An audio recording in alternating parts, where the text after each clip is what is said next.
Nous sommes à la fin du XIVe siècle sous le règne de Charles VI. L'île de la Cité est le cœur de Paris. Elle concentre les pouvoirs politiques, le palais royal à l'ouest et religieux, Notre-Dame à l'est. Le palais de la Cité est la principale résidence des rois capétiens dans la capitale depuis le XIe siècle. Mais c'est aussi le siège administratif et judiciaire du pouvoir royal. Les palais médiévaux ne ressemblent pas aux châteaux classiques. Il s'agit d'un ensemble de bâtiments résidentiels, administratifs ou religieux juxtaposés. La plupart ont disparu aujourd'hui, détruits au XVIIIe siècle, puis sous la Commune en 1871. La Sainte-Chapelle, en revanche, a fait l'objet d'amples restaurations au XIXe siècle.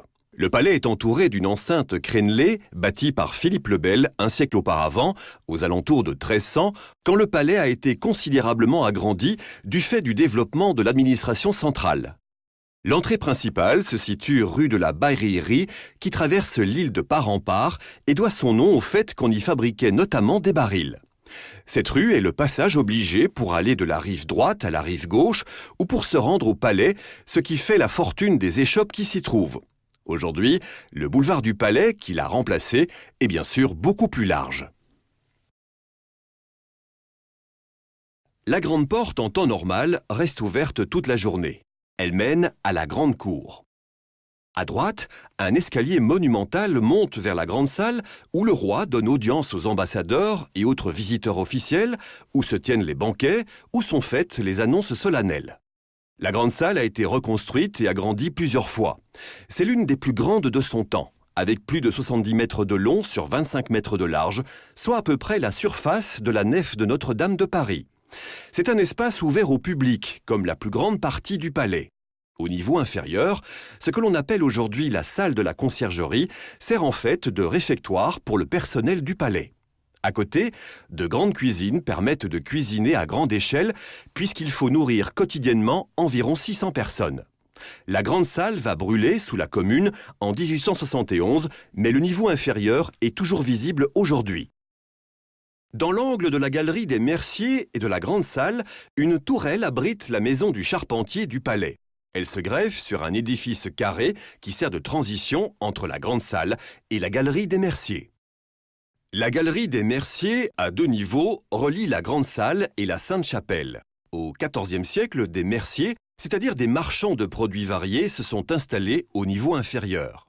À l'origine, sous Saint-Louis, la galerie menait de la résidence du roi à la Sainte-Chapelle, mais l'agrandissement de la grande salle a contraint à déplacer les appartements du roi.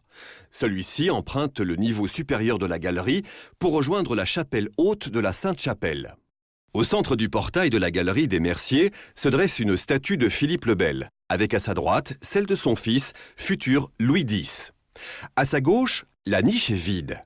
Elle abritait la statue du conseiller Enguerrand de Marigny qui avait supervisé les travaux d'agrandissement du palais de la Cité, mais la statue a été retirée lorsque celui-ci fut condamné à la pendaison après la mort de Philippe le Bel. Du portail, on descend les grands degrés, également construit par Philippe le Bel au début du XIVe siècle. Au pied de cet escalier d'apparat, le roi reçoit les hôtes de marque. L'édifice attenant à la Sainte-Chapelle à 3 niveaux est appelé Trésor des Chartes. Les 2 premiers niveaux sont des sacristies, reliées l'une à la chapelle haute et l'autre à la chapelle basse.